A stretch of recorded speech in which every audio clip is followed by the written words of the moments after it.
মুসা আলাইহিস সালাম বলতেছে, ও রব, ইন্নী লা আমলিকু ইল্লা নাফসি ওয়া আখি, আমি আমার নিজের উপরে আর আমার ভাইয়ের উপরে ছাড়া আর কারো উপরে আমার নিয়ন্ত্রণ নাই। ওই দুইজনও এদের মধ্যে শামেল, এরা ছাড়া আর কারো উপরে আমার নিয়ন্ত্রণ নাই। ওরা আমার কথা শোনে না, মানে না। সুতরাং আল্লাহ ফাফরুক বাইনানা ওয়া বাইনাল কওমিল ফাসিকিন, আপনি এই ফাসিকদের থেকে আমারে আলাদা করে দেন, এদের সাথে আমি আর থাকতে চাই না। উম্মতের আচরণে নবীজি কত মর্মাহত কষ্ট, যে নবী মুসা আলাইহিস সালাম বলতেছে ওদের থেকে আলাদা করে দেন, আমি আর থাকতে চাই না। আল্লাহ তাআলা মুসা আলাইহিস সালামকে সান্ত্বনা দিলেন। একটা হলো ওদের ওই অপরাধের শাস্তি, দ্বিতীয় ওনার একটু সান্ত্বনা দিচ্ছেন। আল্লাহ তাআলা বলেন, ক্বালা ফাইন্নাহা মুহাররামাতুন আলাইহিম 40 সানা ইয়াতিহুনা ফিল আরদ ফালা তা'সা আলাল কওমিল ফাসিকিন, এই ফাসিক সম্প্রদায়ের আচরণে আপনি কষ্ট পায়েন না। শোনেন, এরা যে এমন আচরণ করলো, ক্ষতি তো ওদেরই হইছে। এই অকৃতজ্ঞতার কারণে, সীমা লঙ্ঘনের কারণে, অবাধ্যতার কারণে ক্ষতি ওদেরই হইছে। যেই জিনিসটা আমি আল্লাহ ওদেরকে সহজে দিয়ে দিতাম, অকৃতজ্ঞতার কারণে, অবাধ্যতার কারণে, সীমা লঙ্ঘনের কারণে এটাকে আমি ওদের জন্য 40 বছর নিষিদ্ধ করে দিলাম, হারাম করে দিলাম, পাবে না। এখন মুসা আলাইহিস সালামের সাথে এমন আচরণ করলো, সকালবেলাই বলে, মুসা আমরা আর এইখানে থাকবো না। এইবার সকালবেলায় হাঁটা শুরু করছে, হাঁটতে হাঁটতে সকালবেলা হাঁটা শুরু করে, যখন সন্ধ্যায় হাঁটা থামায়, দেখে সকালে যেইখান থেকে হাঁটা শুরু করছে সন্ধ্যায় আইসা সেই জায়গায় হাজির। আবার পরের দিন হাঁটা শুরু করেছে, সকাল থেকে সন্ধ্যা পর্যন্ত হাঁটছে, সন্ধ্যার সময় আইসা দেখে আবার সেই জায়গায় হাজির। এইভাবে 1-2 দিন না, পুরা 40টা বছর, সারাটা দিন আল্লাহ তাআলা এই বলদেরকে শুধু হাঁটানোর উপরে রাখছে।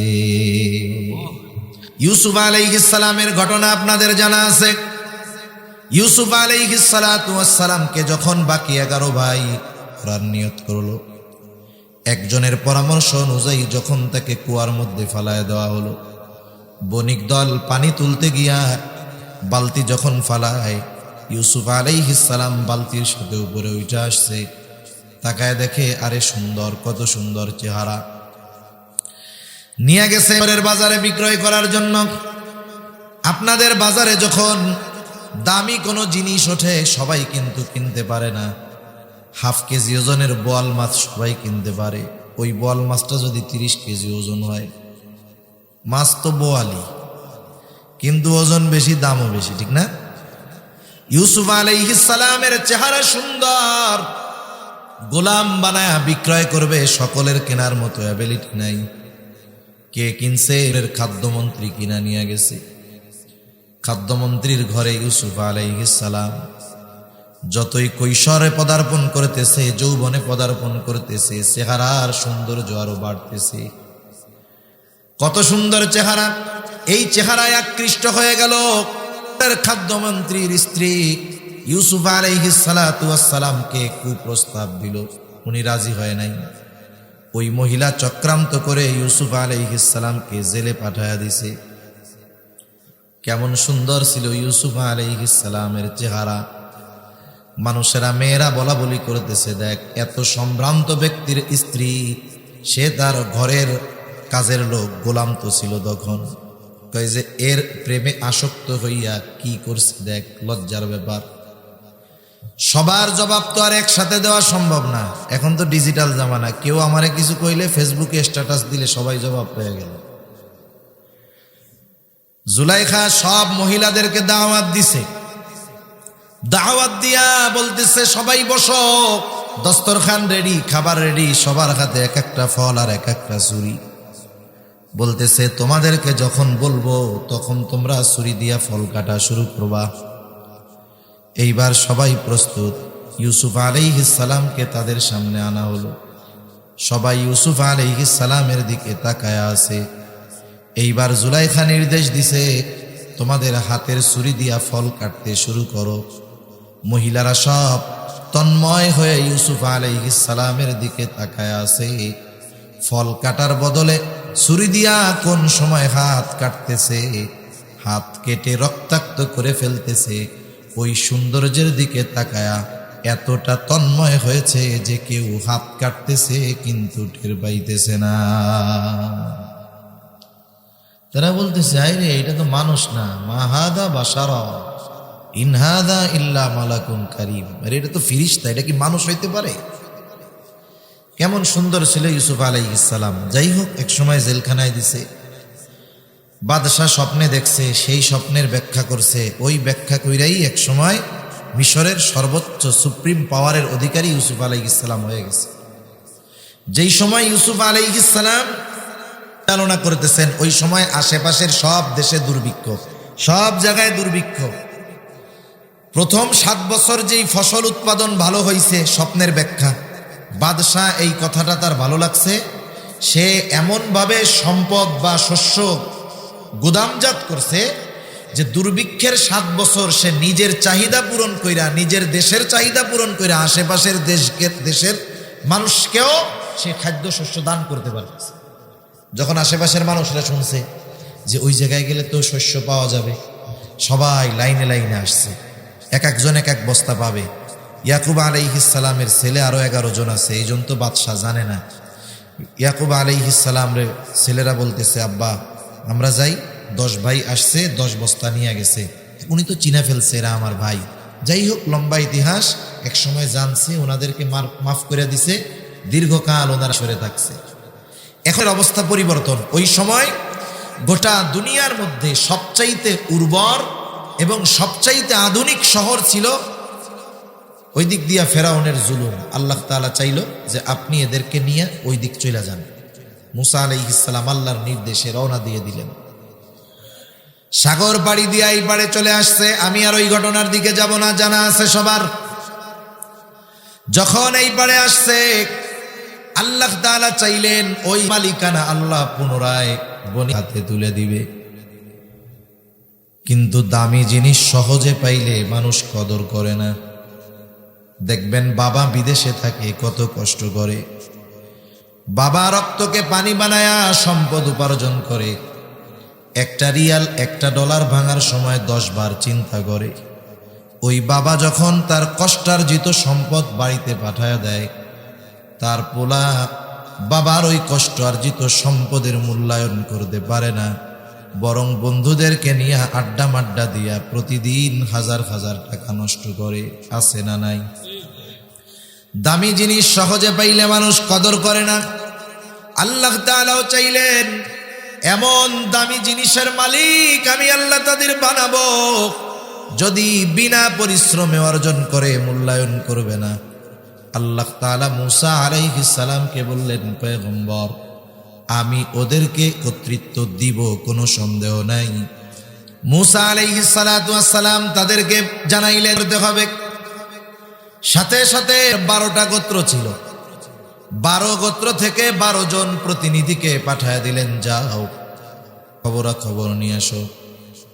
যখন কোথাও কোনো সেনাবাহিনী পাঠানো হয়, যাবে গোয়েন্দাদের আগে পাঠানো হয়, দেখে আসো অবস্থা কেমন। 12 জন যখন ওই শহরের দরজা দিয়া ঢুকছে, বলেন তো আপনাদের এলাকায় যদি চাইনিজ কোনো মানুষ আছে, চায়নার কোনো মানুষ আসে, অথবা আফ্রিকার কোনো মানুষ আছে, আপনারা কি চিনতে পারবেন? চিনবেন না যে এটা আমাগো এলাকার লোক না। ওই 12 জন যখন শহরের দরজা দিয়ে ঢুকছে, তখন করত আমালিকা গোত্র। এদের পূর্বপুরুষ বড় শক্তিশালী ছিল, ওরাও বড় শক্তিশালী ছিল। একটা লোক দেখছে যে ওই যে 12 জন, এরা তো আমাদের এলাকার লোক না। এত শক্তিশালী ছিল আমালিকা গোত্রের এক একজন। ওই এক ব্যক্তি একা গিয়া 12 জনকে বেঁধে বাদশার কাছে নিয়ে গেছে। একজন কয়জন রে বাইন্ধা ফেলছে? 12 জন রে। এখন বাদশার কাছে নিয়ে গেছে। এরা তো বিন্দেশি লোক, গুপ্তচর, গোয়েন্দা টোয়েন্দা হইতে পারে, কি করা যায়? কয়েকজন বাদশাকে পরামর্শ দিছে, বাদশাহ এক কাজ করেন, এদের ছেড়ে দেন। কি বলো, ছেড়ে দিব কেন? বলে ছেড়ে দিলে লাভ হইল, এরা তো আমাদের কি শক্তি জানতে পারছে, যে একজনই 12 জনের প্যাকেট করে ফেলছে। তা ওরা গিয়া যখন ওদের কওমের লোকের কাছে বলবে যে ওরা কিন্তু এরকম শক্তিশালী, তাহলে এই খবর পেয়ে ওরা ভয়ে আমাদের দেশ স্বপ্নেও আক্রমণ করতে চাইবে না। বাদশার কথাটা ভালো লাগছে, বাদশা ছেড়ে দিছে ওদের। এখন ওরা গিয়া মুসা আলাইহিস সালামের কাছে রিপোর্ট পেশ করছে যে এলাকা তো ভালো, জমিন খুব উর্বর, শহরটাও চমৎকার, কিন্তু সমস্যা হইল ওরা এত শক্তিশালী, ওরা একজন আমাদের 12 জনেরই প্যাকেট করে দিছে। তা মুসা আলাইহিস সালাম বললেন, শোনো, তোমরা এদের কাছে গিয়ে ওই শহরের যত ফজিলত আছে সব বলবা, কিন্তু ওরা যে এত শক্তিশালী এটা শুধু গোপন রাখবা। আমরা মানুষ, আমাদের অভ্যাস কি জানেন? আমাদের যেটা মানা করে ওইটা না করলে ভাল লাগে না। 2 জন ছাড়া বাকি 12 জন তাদের প্রত্যেকের গোত্রের কাছে গিয়া বলছে, মুসা আমাদের কাদের সাথে বলে জানো? একজনেই কিন্তু 12 জনের প্যাকেট করে দিছে। এমনিই তো ও যাতে রাজি না, যখন শুনছে এত শক্তিশালী, কয় এই যে বসলাম, মরবো তো করবো না। মুসা আলাইহিস সালাম টেনশনে পড়ে গেছে, কি করা যায়? অনেক সময় আছে না, আপনি একজনের একটা কথা বললেন কিন্তু সে শুনে না, তখন আপনি কি করেন, এই দেখ আমি তোরে কত ভালোবাসি, আমি তোরে ওই দিন এইটা কিনে দিছিলাম, ওই বিপদে পড়ছিলি তোরে বাঁচাই দিছিলাম, এই উপকার তোর করছিলাম, তুই আজকে আমার এই কাজটা কইরা দে। মানে একজনকে একটা বিষয় আদেশ করার আগে ওই ব্যক্তির ব্যাপারে আপনার যদি কোনো অনুগ্রহ থাকে স্মরণ করায়া দিলেন, তাইলে কি হইতে পারে, ওই যে আগে এত উপকার করছে, তাইলে এই লোকটার কাজটা কইরা দেই। মুসা আলাইহিস সালাম তাদেরকে নির্দেশ দেওয়ার আগে আল্লাহ প্রদত্ত যেই নেয়ামতগুলা তারা পেয়েছে সেগুলোর কথা স্মরণ করায়া দেয়। সেই কথাই আল্লাহ তাআলা বলেন, ওয়াইদ ক্বালা মুসা লিকাওমিহি ইয়া কওমি যকুরু নি'মাতাল্লাহি আলাইকুম إذ جعل فيكم أنبياء وجعلكم ملوكا وآتاكم ما لم يؤت أحدا من العالمين। আল্লাহ তাআলা বলেন, মুসা আলাইহিস সালাতু ওয়াস সালাম তার সম্প্রদায়কে বলতেছে, ওয়াইদ ক্বালা মুসা লিকাওমিহি ইয়া কওমি যকুরু নি'মাতাল্লাহি আলাইকুম, হে আমার সম্প্রদায়, ওই নেয়ামতগুলোর কথা স্মরণ করো যেগুলো আল্লাহ তাআলা তোমাদেরকে দান করেছে। কি নেয়ামত দিয়েছে? আল্লাহ তাআলা বলেন, ইয জাআলা ফীকুম আম্বিয়া, যিনি তোমাদের মধ্য থেকে অনেক নবী প্রেরণ করেছে। রাসূলুল্লাহ সাল্লাল্লাহু আলাইহি ওয়াসাল্লাম বলেন, কখনো নবী শূন্য হয় নাই। যখনই তাদের মধ্য থেকে একজন নবী পরপারে চলে গেছে, একজন নবী যখন ইন্তেকাল করেছে, আল্লাহ তাআলা আর একজনকে নবুয়ত দিয়ে ওই শূন্য স্থান আল্লাহ পূরণ করে দিয়েছে। একেবারে ঈসা আলাইহিস সালাম পর্যন্ত কখনো নবী শূন্য হয় নাই। বলেন তো, আপনাদের এলাকায় বিভিন্ন বংশ গোত্র আছে নাকি? কি কি বংশ গোত্র আছে আপনাদের? দু একটা নাম বলেন। চৌধুরী, শেখ, তালুকদার, সরকার, একটা বংশ আছে না? ঘুম আসতেছে নাকি আপনাদের? তাকবীর দেন, নারায়ে তাকবীর। আমি তো আবার গরম দিয়ে কথা কইতে পারি না, এই শীতের রাত্রে গরম না দিলে হয় নাকি? কিন্তু ঠান্ডা মাথায় যা বলতেছি বুঝতেছেন তো? শীত কি বেশি লাগতেছে? এই বেশি লাগলেই তো ভালো হইতো, তাড়াতাড়ি যাওয়া যাইত। এখন মনে করেন তালুকদার গোত্রে 20 জন বিসিএস ক্যাডার আছে। বিসিএস ক্যাডার বুঝেন তো? কয়েকজন আছে সচিবালয়ে, কয়েকজন আছে প্রশাসনে, কয়েকজন আছে পুলিশে, আবার কয়েকজন আছে মনে করেন যে অন্যান্য জায়গায়। বলেন তো, কোন বংশে যদি 20 জন বিসিএস ক্যাডার থাকে, ওই বংশের হেডামটা কি? কিছু কইলেই কইছি না, তালুকদার বংশের পোলা 20টা কিন্তু বিসিএস ক্যাডার। নেয়ামত মনে করে কি করে না, নেয়ামত মনে করে না যে আমরা আমাদের বংশে এতগুলো বিসিএস ক্যাডার আছে। কেউ যদি জিজ্ঞাসা করে যে তোমার বাড়ি কোথায়, তাই চিনেন নাই, ওই যে ওই গ্রামে বাড়ি, যেই গ্রামের তালুকদার বংশে 20টা বিসিএস ক্যাডার আছে। গ্রামের নাম বলার আগে বলে যে ওই বংশের পোলা আমি। দুনিয়ার মানুষ যদি তাদের বংশে দুনিয়াবি উচ্চ শিক্ষিত সম্মানিত ব্যক্তি থাকে, গর্ব মনে করে নিজেকে, নিজে না হইলেও নিজের বংশের লোক। বলেন তো, যেই বংশে ধারাবাহিকতার ক্রমান্বয়ে নবী আসছে, তাইলে এটা কত বড় নেয়ামত, কত বড় সৌভাগ্যের ব্যাপার। মূসা আলাইহিস সালাম সেই কথাই বলেন যে আল্লাহ তাআলা তোমাদের বংশে নবী পাঠিয়েছেন, আর আমার আপনার নবী বা কোনো নবী শূন্য হয় নাই। কত বড় পরলৌকিক নেয়ামত। আল্লাহ তাআলা শুধু যে পরলৌকিক নেয়ামত দিয়েছেন তা নয়, আল্লাহ তাআলা বলেন ওয়াজআলাকুম মুলুকা, সাথে সাথে আল্লাহ তাআলা তোমাদের দুনিয়ার বাদশাহী দান করছে। সুলাইমান আলাইহিস সালামকে বাদশাহী দান করেছে। কেমন বাদশাহী? উনি আল্লাহ তাআলার কাছে দোয়া করতেছে, রব্বি হাবলি মুলকান লা ইয়ানবাগি লি আহাদিন মিন বাদি ইন্নাকা আনতাল ওয়াহ্হাব। ওই আল্লাহ, আমাকে আপনি এমন রাজত্ব দান করেন যা আমার পরে আর কাউরে দিবেন না।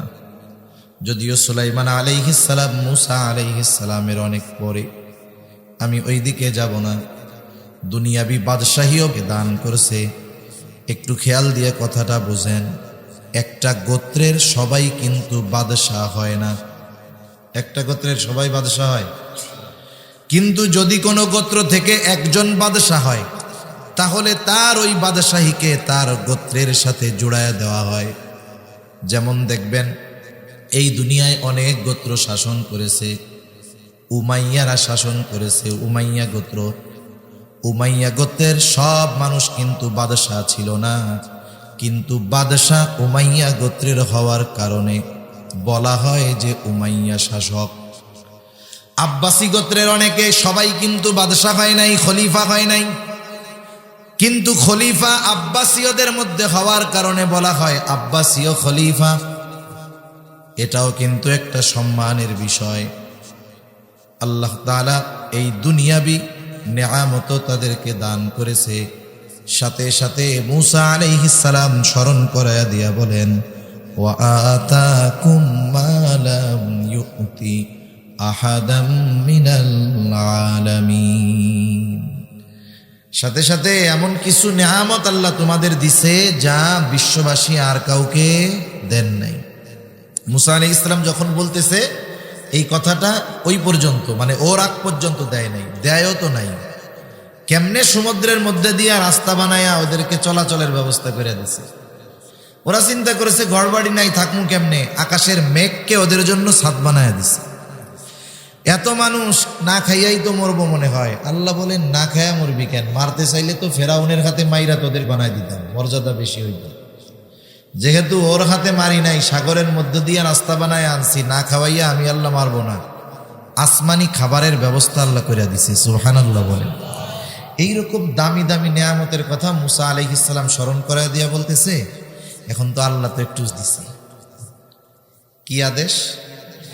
ইয়া কওমি দখুলুল আরদাল মুকদ্দাসাতাল্লাতী কাতাবাল্লাহু লাকুম ওয়ালা তারতাদ্দু আলা আদবারিকুম ফাতানকালিবু খাসিরিন।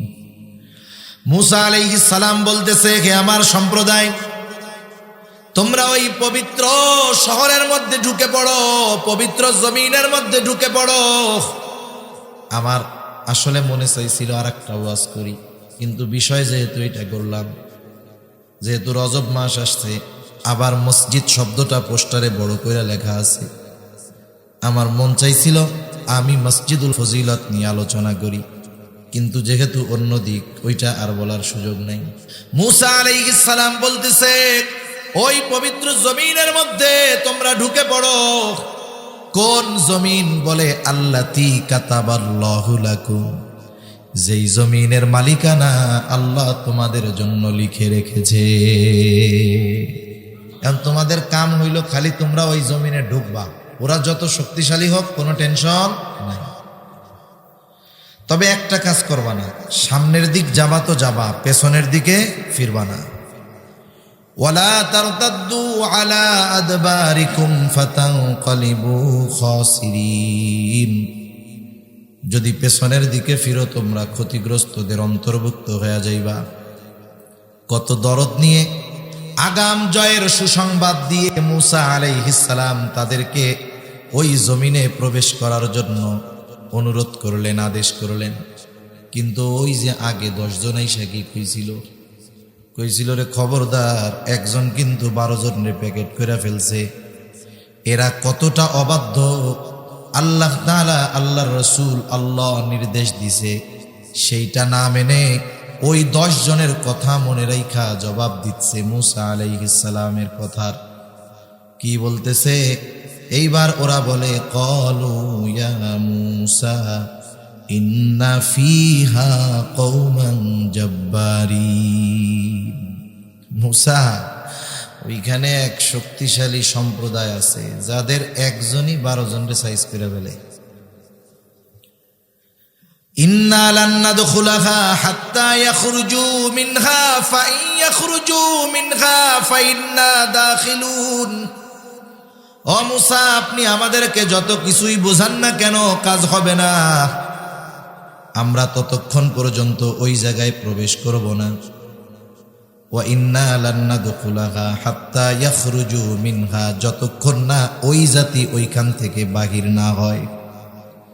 ফাইন ইয়াখরুজু মিনহা ফাইন্না দাখিলুন, যদি ওরা ওই আমালিকা গোত্র ওখান থেকে বের হয়ে যায়, ফাঁকা মাঠ যদি পাই তাইলে গোল দিন, যদি পায় ওরা না থাকে তাইলে ওরা যদি বের হয়ে যায় তাইলে আমরা যাব। ওরা যতক্ষণ আছে ইন্না লান নাদখুলাহা, কখনোই আমরা ওইখানে প্রবেশ করব না। এখন বলেন, আপনি একজনরে এত আবেগ নিয়ে, দরদ নিয়ে, মোহব্বত নিয়ে বললেন যে এই কাজটা করো, ও করলো না, তখন দুঃখ লাগবে না?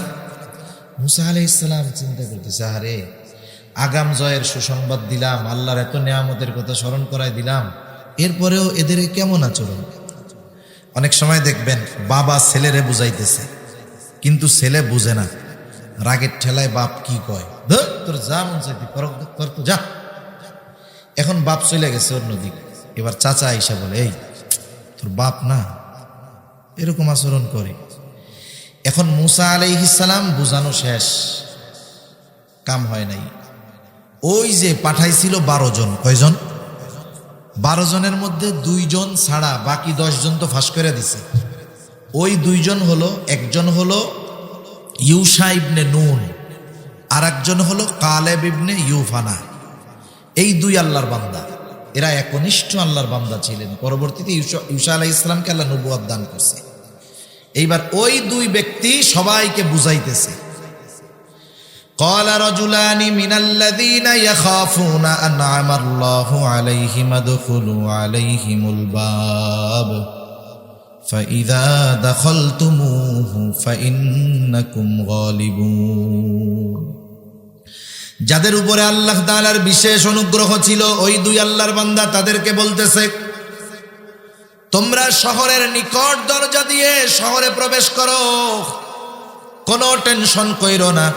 ফাইদা দাখালতুমুহু ফাইন্নাকুম গালিবুন, তোমরা শুধু ওই দরজা দিয়ে ঢুকবা, তোমাদেরকে ওই শক্তিশালী গোত্রের বিরুদ্ধে বিজয়ী যিনি করবেন তিনি কে? ফাইদা দাখালতুমুহু ফাইন্নাকুম গালিবুন, খালি ঢোকো আর তোমরা বিজয়ী হবা। ওয়া আলাল্লাহি ফাতাওয়াক্কালু ইন কুনতুম মুমিনিন, আরে তোমরা না মুমিন, আল্লাহর উপরে ভরসা রাখো। তোমরা যদি মুমিন হও, আল্লাহর উপরে ভরসা করে প্রবেশ করো, তোমরাই বিজয়ী হবা।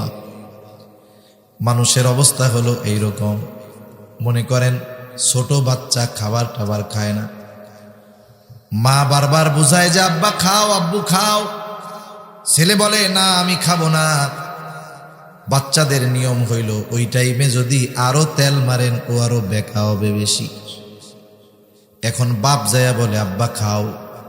পোলা মনে মনে করে মা বুঝাইয়া খাওয়াইতে পারলো না, আব্বা যদি বুঝাই ফেলে কাম হবে নাকি, এবার আরো বেকা হইছে। চিন্তা করে মিয়া নবী বুঝাইয়া পারলো না আর তোমরা আমাদের বুঝাইয়া ফেলবা। হ্যাঁ, এবার জবাব আরো কঠোর। ওরা বলতেছে ক্বালু ইয়া মূসা ইন্না লান নাদখুলাহা আবাদাম মা দামু ফিহা। ও মূসা আপনি শুনে নেন, ইন্না লান নাদখুলাহা আবাদাম মা দামু ফিহা, ওই জাতি যতক্ষণ ওইখানে অবস্থান করবে ততক্ষণ আমরা কখনোই ওইখানে প্রবেশ করব না। মূল কথা হইল আমরা ঢুকবো কিন্তু যেতে পারবো না। কইরা তাড়ায় দেন, এরপরে আমরা গিয়া ঢুকবো, কোনো অসুবিধা নাই। এখন ওরা বলতেছে ঢুকবো তো না, ধো করতে পারবো না। যদি দেখায় ফাযহাব আনতা ওয়া রাব্বুকা ফাকাতিলা ইন্না হাহুনা কাঈদুন। ওরা বলতেছে আমরা তো এখানে প্রবেশ করবই না, পারবো না, আপনি আপনার রব আর আপনি গিয়া, আমরা এখানে বসলাম, আমরা যাব না। একটু চিন্তা করে দেখেন, সব মুফাসসির এই আয়াতের তাফসীরের মধ্যে রাসূলুল্লাহ সাল্লাল্লাহু আলাইহি ওয়াসাল্লামের সাহাবীদের কথা আনছেন যে চিন্তা করো কোথায় মূসা আলাইহিস সালামের সাথী আর কোথায় পয়গম্বর আরবি মুহাম্মদুর রাসূলুল্লাহ সাল্লাল্লাহু আলাইহি ওয়াসাল্লামের সাথী। এত নেয়ামত খাওয়ার পরেও, এত কুদরত দেখার পরেও আল্লাহ তাআলার নির্দেশ মেনে ময়দানে যায় নাই। এর আগাম সুসংবাদ পাওয়ার পরেও ময়দানে যায় নাই। কিন্তু রাসূলুল্লাহ সাল্লাল্লাহু আলাইহি ওয়াসাল্লামের উম্মত বদরের ইতিহাস, লম্বা ইতিহাস, পটভূমি বলার মতো সময় নাই। যারা আছেন উলামায়ে কেরাম অথবা যারা ইতিহাস জানেন, আপনারা জানেন মূলত বদরে সংগঠিত হওয়ার কথা ছিল না।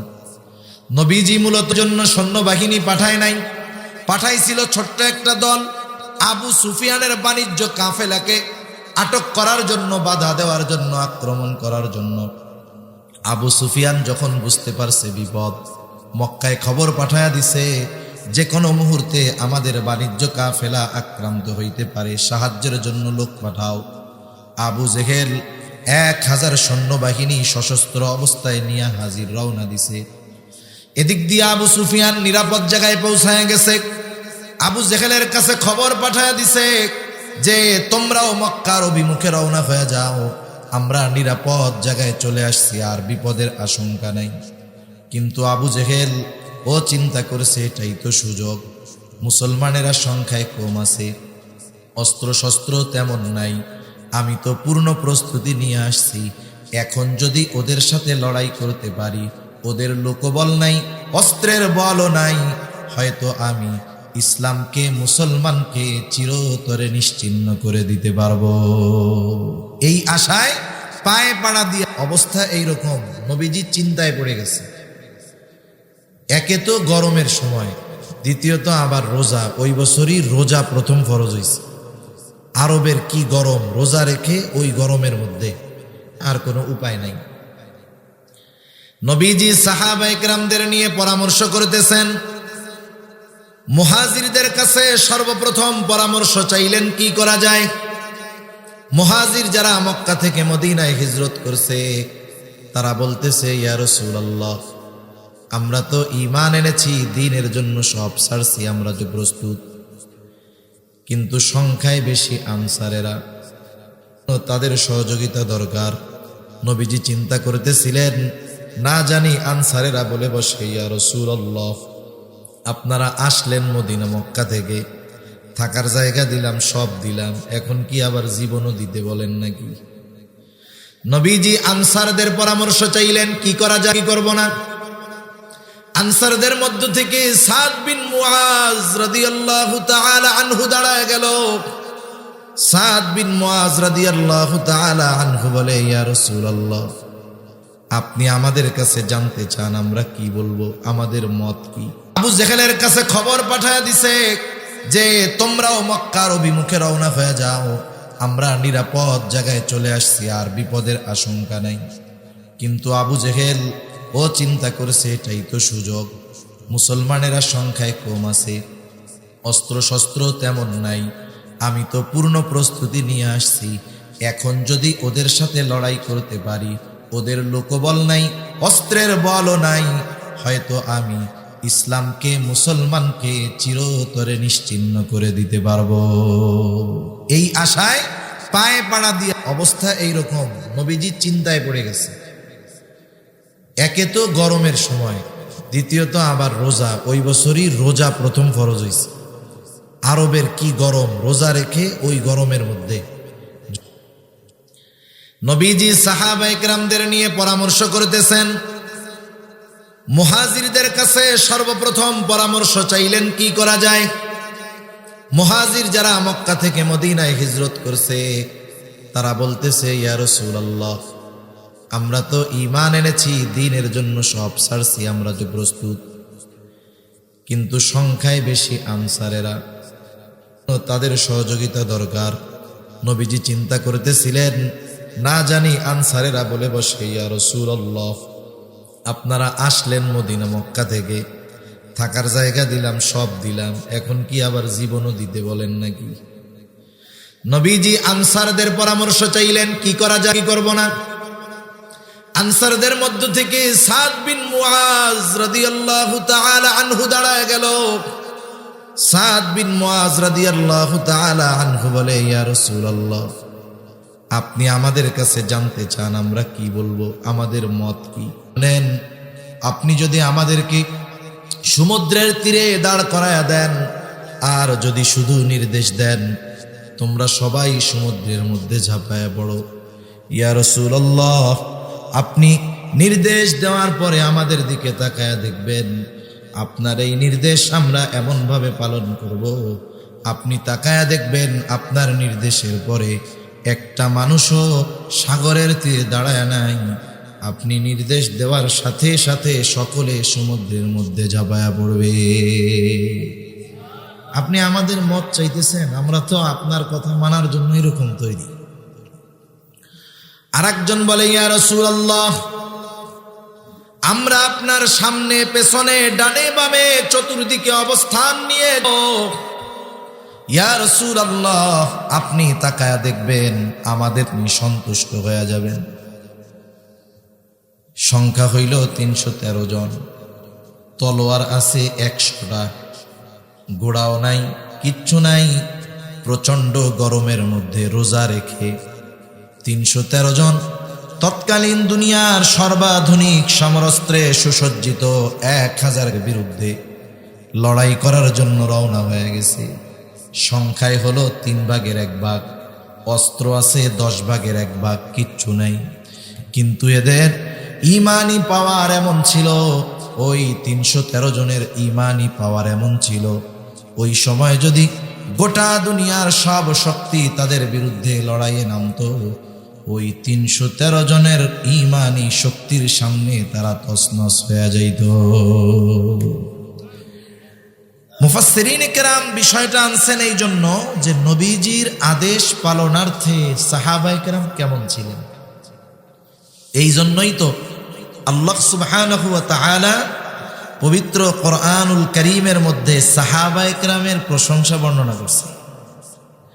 আল্লাহ তাআলা বলেন, মুহাম্মাদুর রাসূলুল্লাহ ওয়াল্লাযীনা মাআহু আশিদ্দাউ আলাল কুফফার রুহামাউ বাইনাহুম তারাহুম রুকআন সুজ্জাদান ইয়াবতাগুনা মিন ফাদলিল্লাহ يبتغون فضلا من الله ورضوانا سيماهم في وجوههم من أثر السجود ذلك مثلهم في التوراة ومثلهم في الإنجيل মুহাম্মদ সাল্লাল্লাহু আলাইহি ওয়াসাল্লামের এই সঙ্গীরা দুনিয়ায় আসার আগে আল্লাহ তাআলা এদের প্রশংসা তাওরাতের মধ্যে করেছেন, ইনজিলের মধ্যে করেছেন।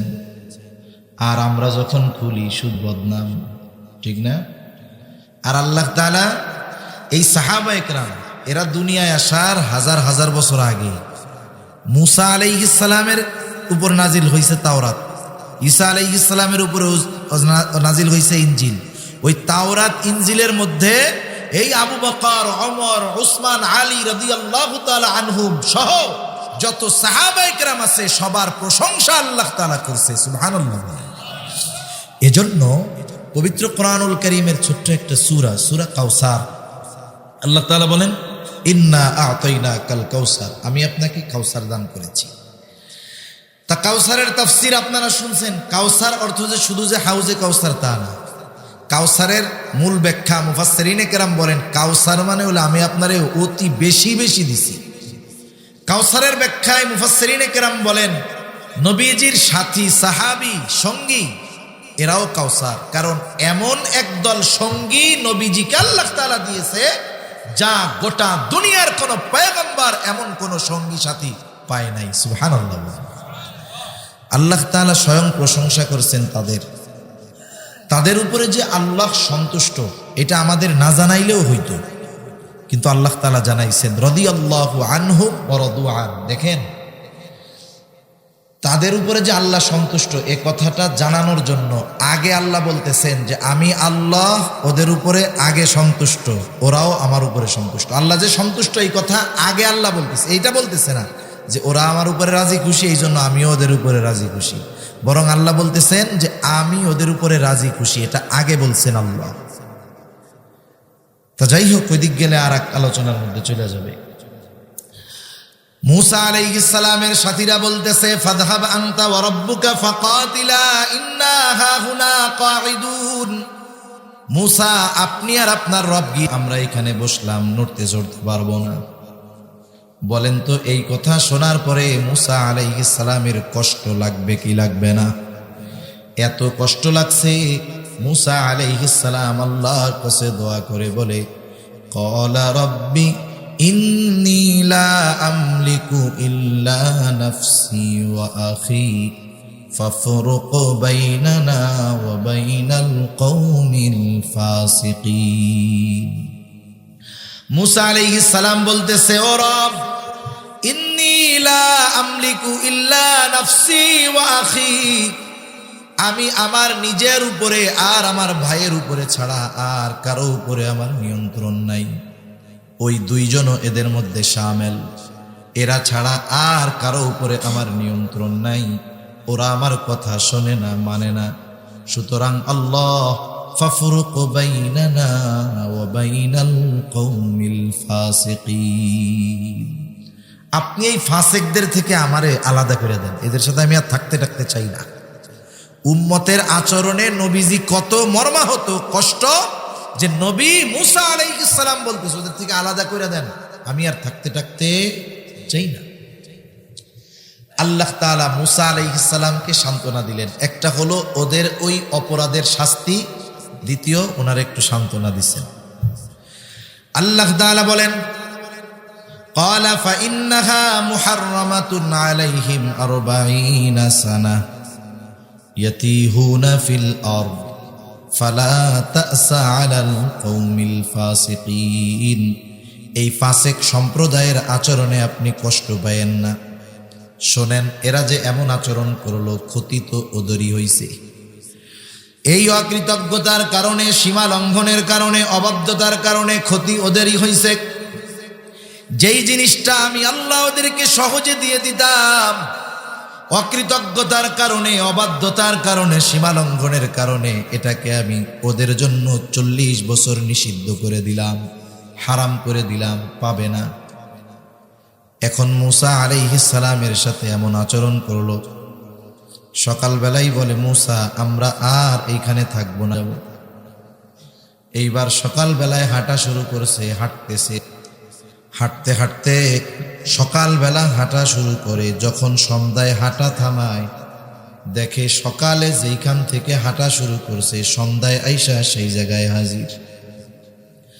আবার পরের দিন হাঁটা শুরু করেছে। সকাল থেকে সন্ধ্যা পর্যন্ত হাঁটছে। সন্ধ্যার সময় আয়েশা দেখে আবার সেই জায়গায় হাজির। এইভাবে 1-2 দিন না, পুরা 40টা বছর সারাটা দিন আল্লাহ তাআলা এই বলদেরকে শুধু হাঁটানোর উপরে রাখছে। এই 40 বছর তিহ ময়দানের মধ্যে খালি ঘুরছে। 40 বছরের মধ্যে মুসা আলাইহিস সালাম দুনিয়া থেকে চলে গেছে, হারুন আলাইহিস সালামও চলে গেছে। এরপরে ইউশা ইবনে নুনকে আল্লাহ তাআলা নবুয়ত দিয়েছেন। ওনার নেতৃত্বে বনীলেরা তওবা করে আমালিকা গোত্রের আল্লাহ তাআলা তাদেরকে বিজয় দান করছে। এরপরে দীর্ঘকাল ব্যাপী উত্থান পতনের ইতিহাস আছে। একবার দুড়ানি খাইছে, আবার আসছে। এভাবে করতে করতে সর্বশেষ খ্রিস্টীয় প্রথম শতাব্দীতে চূড়ান্তভাবে এদেরকে বাহির করে দেওয়া হয়েছে। একেবারে 2000 বছর প্রায় ওরা জানে নাই, ঢুকতে পারে নাই। ঠিক ওদের মনে কি ঢোকার ইচ্ছা ছিল না? ছিল। ওই ইচ্ছা ওরা পূরণ করেছে 20 শতাব্দীর শুরুতে। দ্বিতীয়তায় সাথে সাথে মুসলিম নামধারী মুনাফিকদের গাদ্দারির কারণে পবিত্র ভূমিতে পুনরায় বসতি স্থাপনের সুযোগ পেয়েছে। ঠিক কিনা বলেন? এজন্য সম্মানিত উপস্থিতি, এই ফিলে গোটা মুসলিম উম্মার সম্পর্ক। এটা মনে করার সুযোগ নাই যে এই